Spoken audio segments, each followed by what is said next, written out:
So, the new Blackmagic Pocket Cinema Camera 6K or the older Blackmagic Pocket Cinema Camera 4K. I compare the two, you decide.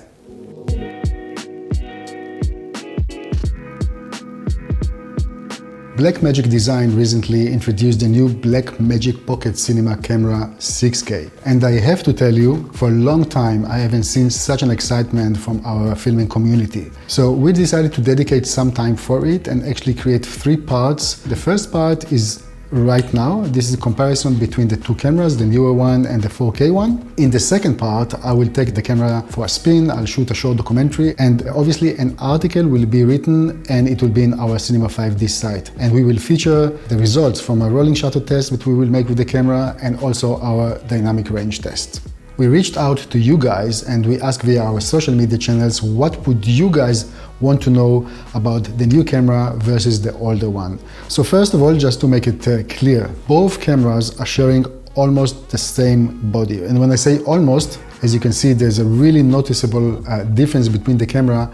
So before talking about both cameras, let's concentrate on the new 6K camera. So what's new with this one? First of all, it's about resolution. This one can shoot up to 6K in different resolutions and also different frame rates.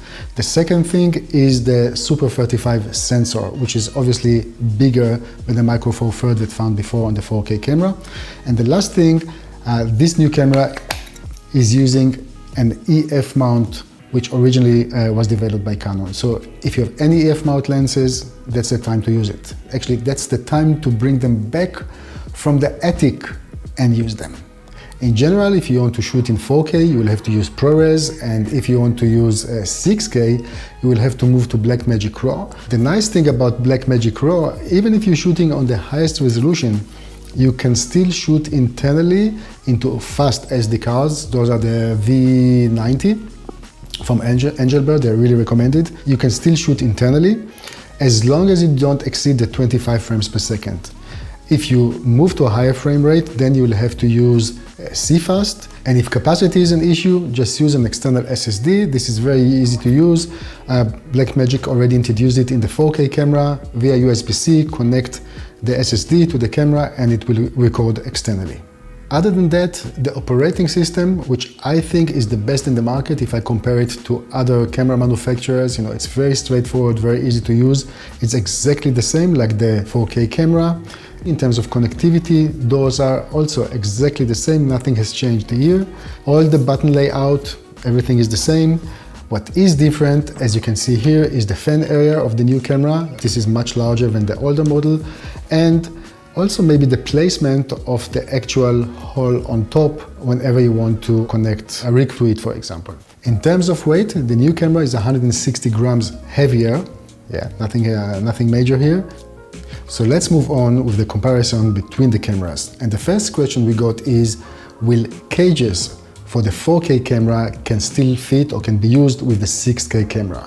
Recently we made a big, or what we call the ultimate cage review for the Pocket Cinema 4K, and to take a very long story short, only 2 will fit. One is the 8 scene, you simply take the camera, slide it inside and it's working perfectly. And the second one, which is not in-house anymore, but we saw that our colleague and friend Tom Antos used the small rig and he used it without any issues. So those are the 2. And what about the tilter cage? This is the one that scored the highest in our 4K review. And in order to fit the 6K camera into this, you will first of all need to move the Tilta logo and plate from on top here. This is just like 2 screws. And there's a little rubber just underneath that has to go out completely too. Then you can fit the cage and the camera together, but please be aware that you are risking scratching the camera on top a little bit. So it's really up to you, as some people wrote, well, it's a $400 cage and I'm fine to try to adjust it, but I leave it really up to you guys if to do this kind of adjustment. Next question is about autofocus performance. Both cameras performed exactly the same. Sometimes the 6K was a bit better, sometimes the 4K was a bit better, but the inconsistency was exactly the same. Just a reminder, both cameras don't have continuous autofocus, it's rather a touch screen, one-time autofocus.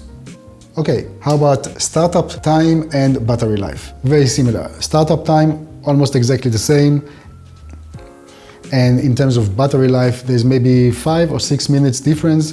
The 6K will perform a little bit better, but you know, it's kind of, this is not such a big difference even to write home about. This is also the place to remind that Blackmagic themselves, they have like a power grip here. And what we do here in our headquarters, we use either the Power Junkie or a Core Edge power base. Both are really fine, and it will give you much longer battery life. One small note about how Blackmagic design is trying to reduce the power consumption of the 6K camera. When you use a stabilized lens, you will see that actually the stabilizing mechanism will start functioning only when you record. It will not be engaged on standby mode. When you use external powering, then it's not an issue. Immediately when you connect it to the camera, your camera will be stabilized also on standby mode. Okay, next is my favorite topic, rolling shutter. Both cameras performed almost exactly the same. We will make a proper test on the third part, but for now, just visually speaking, when just waving the camera from left to right, well, it looks rather the same. Now, let's talk about the field of view. If you're working with those cameras natively with the EF mount Super 35 versus the Micro Four Thirds, then of course the 6K camera will have a wider field of view. But if you use the Metabones Speed Booster Ultra from Micro Four Thirds to EF, this one will give you a wider field of view, and you will gain also one stop in light performance. So I think we covered pretty much everything. And of course, the open question is, should I upgrade from 4K to 6K? I think there is no one answer for that. It very much depends on your needs, depends what you do, it depends how you color correct your footage if you're doing visual effects. And of course, if you have a lot of EF lenses, maybe this is the time to start to use them again. Both cameras are really doing a good job. One of the main advantages of Blackmagic design is take it out of the box, and the color signs are really nice. It looks very cinematic. And the second thing is, right now, price for performance, yeah, it's very, very hard to beat. So I leave it up to you. I have 2 days to shoot with the camera. I'll compose a short documentary, and I'll see you on the next video. Please don't forget to subscribe to our YouTube channel, and thanks for watching. Bye.